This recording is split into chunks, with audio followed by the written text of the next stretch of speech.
नौबतपुर के एक छोटे से गांव में रमन और रामू दो भाई रहते थे। दोनों एक दूसरे से बहुत प्यार करते थे। अगर रमन पर दुख आता तो रामू साथ देता और रामू पर दुख आता तो रमन साथ देता। माता पिता को गुजरे हुए 2 साल बीत गए थे। दोनों की शादी भी हो गई थी। एक दिन रमन की पत्नी बोलती है, आप कब तक अपने भाई की सेवा करेंगे? मेरी माने तो हम घर का बंटवारा कर लेते हैं, क्योंकि आपका भाई तो पूरा दिन घर में बैठा रहता है और कब तक आप उसे कमा कर खिलाएंगे? अपने माता पिता का क्रियाक्रम भी आप ही ने किया है, वो अभी तक हमारे लिए किया ही क्या है।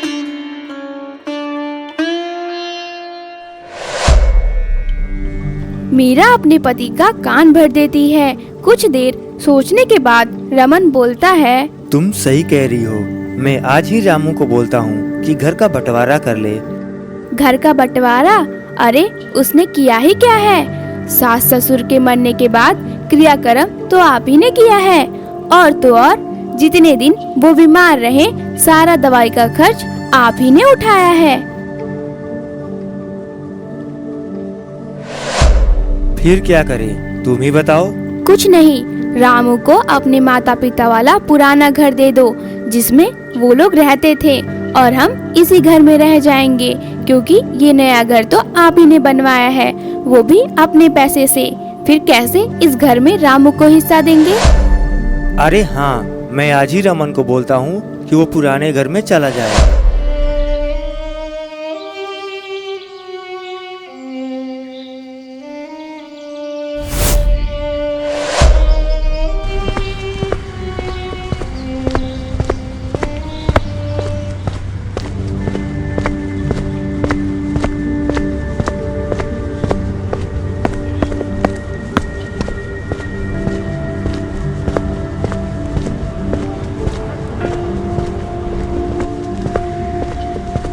इतना बोलकर रमन अपने भाई रामू के पास जाता है और घर खाली करने को बोलता है।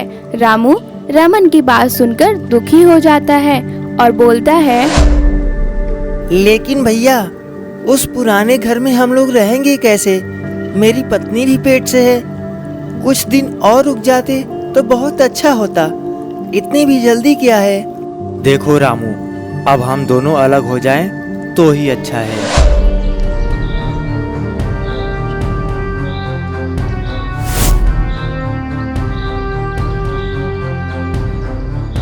रमन अपने भाई की एक नहीं सुनता और घर खाली करने को बोलता है और अपने कमाए हुए हिस्से में से उसे कुछ नहीं देता।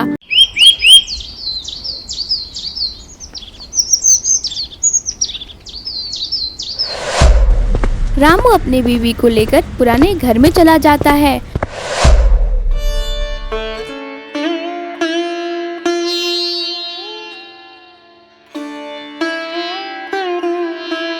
अब सोचने से क्या ही होगा? आपको तो पहले ही मैं बोल रही थी कि आप भी अपने लिए कुछ करें, लेकिन आप तो बस अपने भाई के ऊपर निर्भर थे। मेरी बात माने तो कहीं अच्छा काम देकर कर ले। कल को हमारा बेटा पैदा हुआ तो उसमें भी खर्च होगा। वैसे भी हमें मिला ही क्या है? ये टूटा फूटा पुराना सा घर, 5 किलो राशन और 2 बर्तन, इतने में हमारा गुजारा कैसे होगा? पर मैं तुम्हें इस हालत में छोड़कर कैसे बाहर जाऊं? मुझे तो कुछ भी समझ में नहीं आ रहा। आप मेरी चिंता ना करें, मैं अपना ख्याल रख लूंगी। तुम पेट से ना होती तो मुझे कोई डर न था, लेकिन इस हालत में तुम्हें छोड़कर जाना मुझे अच्छा नहीं लग रहा। शीतला अपने पति को समझाती है और हौसला देती है कि समय आने पर सब कुछ ठीक हो जाएगा। धीरे धीरे घर का राशन भी खत्म हो जाता है। फिर एक दिन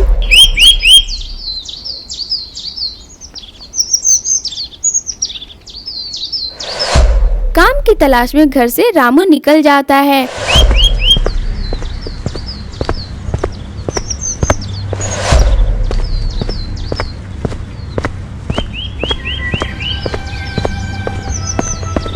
रामू को प्यास के मारे चक्कर आने लगता है।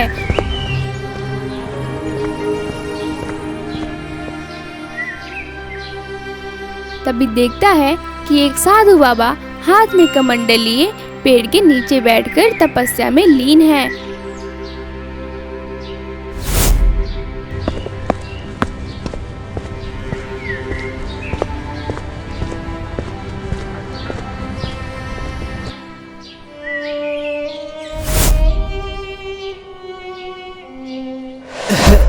बाबा, अपनी आंखें खोलें बाबा, मेरी मदद करें, कृपया मेरी मदद करें।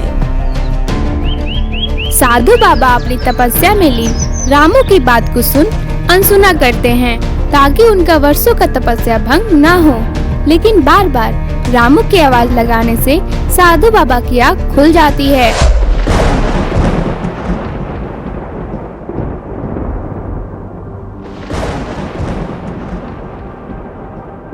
मूर्ख बालक, तूने मेरा वर्षों का तपस्या भंग किया है। जा, तुझे मैं श्राप देता हूँ। साधु बाबा के इतना बोलते ही रामू पैर पकड़ लेता है। नहीं नहीं नहीं बाबा, मुझे माफ कर दीजिए। मैंने आपका तपस्या जानबूझकर भंग नहीं किया। मैं तो प्यास के मारे तड़प रहा था, तो सोचा कि आपसे पानी मांगकर पी लूं। फिर अपनी परिस्थिति साधु बाबा को रामू बताता है। तब जाकर साधु बाबा शांत हो जाते हैं। अच्छा हुआ बेटा, तुमने समय रहते मुझे रोक लिया, नहीं तो मेरे मुंह से क्या शब्द निकलता वो तो ऊपर वाला ही जानता है। लो, मेरे कमंडल का पानी पी लो। फिर साधु बाबा अपने कमंडल का पानी रामू को पिला देते हैं। तब जाकर रामू को कुछ राहत मिलती है। फिर साधु बाबा अपनी आँख बंद करके बोलते हैं, तुम बहुत अच्छा और नेक इंसान हो बेटे, लेकिन तुम्हारा भाई तो बिल्कुल लालची इंसान है। तुम्हें अपने घर से बेदखल कर दिया है, और ये सब वो खुद नहीं अपने बीवी के कहने से किया है। लेकिन लालच किसी को नहीं छोड़ती। साधु बाबा रामू के साथ हुई सारी बात बता देते हैं। तब जाके रामू को पता चलता है कि ये कोई साधारण साधु बाबा नहीं है। फिर साधु बाबा रामू से बोलते हैं, मांगो, अपने लिए कुछ मांग लो बेटा। मुझे तो बस आपका आशीर्वाद चाहिए बाबा, ताकि मैं अपने परिवार के लिए कुछ कर सकूं। आप तो मेरे बारे में सब कुछ जानते हैं। मुझे पता है तुम अपने मन से कुछ नहीं मांगोगे, क्योंकि तुम्हारे अंदर कोई लालच नहीं है। लेकिन मैं तुम्हें कुछ देना चाहता हूँ। यहाँ से कुछ दूर बीच जंगल में एक गुफा है। उस गुफा के अंदर एक घड़ा है। उस घड़े को अपने घर लेकर जाना, और घड़े से जो भी सोने के सिक्के निकलेंगे उसे बेचकर अपने घर की परिस्थिति ठीक करने की कोशिश करना। साधु बाबा की बात सुनकर रामू उस गुफा की ओर जाता है।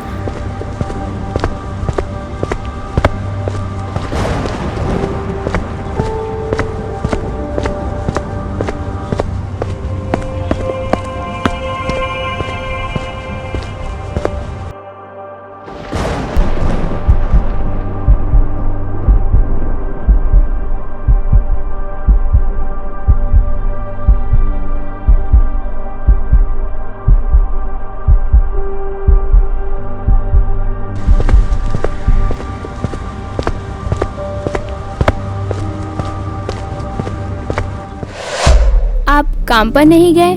तबीयत तो ठीक है ना? मेरी तबीयत तो बिल्कुल ठीक है। ये देखो मुझे क्या मिला है। घड़ा। रामू अपनी पत्नी को सारी बात बताता है।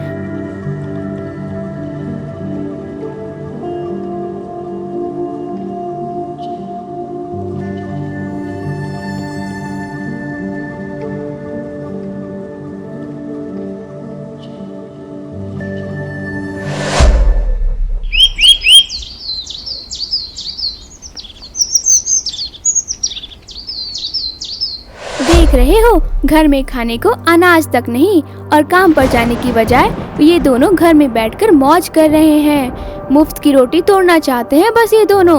अच्छा हुआ जो हमसे अलग हो गए। अरे चलो अब जाने दो, हमारे पास तो किसी चीज की कमी नहीं है। वो भूखे मरे या कुछ भी करे, हमें क्या, बाप का सारा धन तो हमारे पास है। इतना कहकर दोनों हंसने लगते हैं। रामू एक सोने के सिक्के सुनार की दुकान पर बेचने जाता है। धीरे धीरे घर की परिस्थिति ठीक होने लगती है।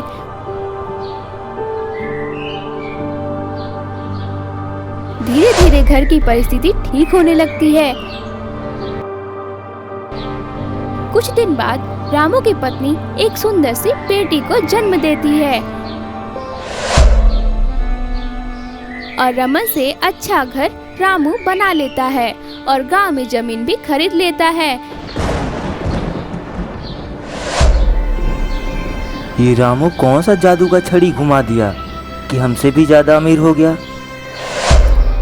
यही सब सोचता ही रहता है कि रमन की बीवी मीरा आती है।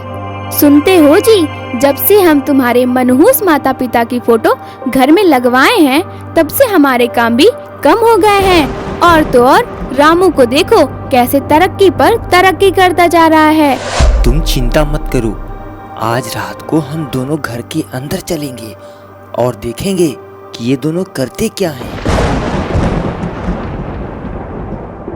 फिर मीरा और रमन रात होने का इंतजार करने लगते हैं। दोनों के अंदर इतनी बेचैनी थी कि कब रात हो और रामू का राज इन दोनों को पता चले। फिर धीरे धीरे रात हो जाती है और दोनों रामू के घर में चोर की तरह घुस जाते हैं। रामू और शीतला दोनों सोकर बातें कर रहे थे।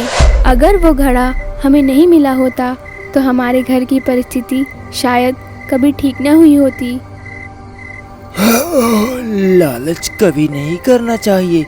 लालच इंसान को बर्बाद कर देती है। जैसे मैं अब भैया को ही देख लो। रमन और मीरा घड़े की बात सुनकर चौंक जाते हैं और चुराने की सोचते हैं। शीतला और रामू जैसे ही सोते हैं, मीरा और रमन दोनों उस घड़े को खोजने लगते हैं। तभी उनको एक जगह दिखाई देता है और जैसे ही उठाने की कोशिश करते हैं, वो जादुई घड़ा दोनों को पीटने लगता है।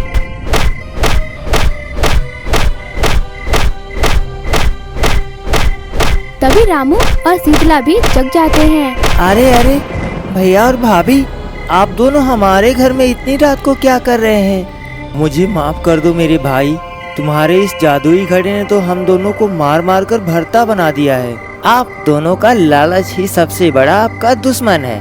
आप कभी किसी के लिए अच्छा ना सोचते हैं न करते हैं। तुम्हारे इस घड़े ने बहुत अच्छे सबक सिखाया भाई। अब ऐसी गलती कभी नहीं करूँगा। रामू अपने भैया और भाभी को समझाता है कि लालच और अहंकार किसी को नहीं छोड़ता और माफ कर देता है। उस दिन के बाद दोनों अपने अपने घर में अच्छे से रहने लगते हैं। रमन भी अब लालच करना छोड़ देता है और अपने भाई का हिस्सा बराबर बराबर में बांट लेता है।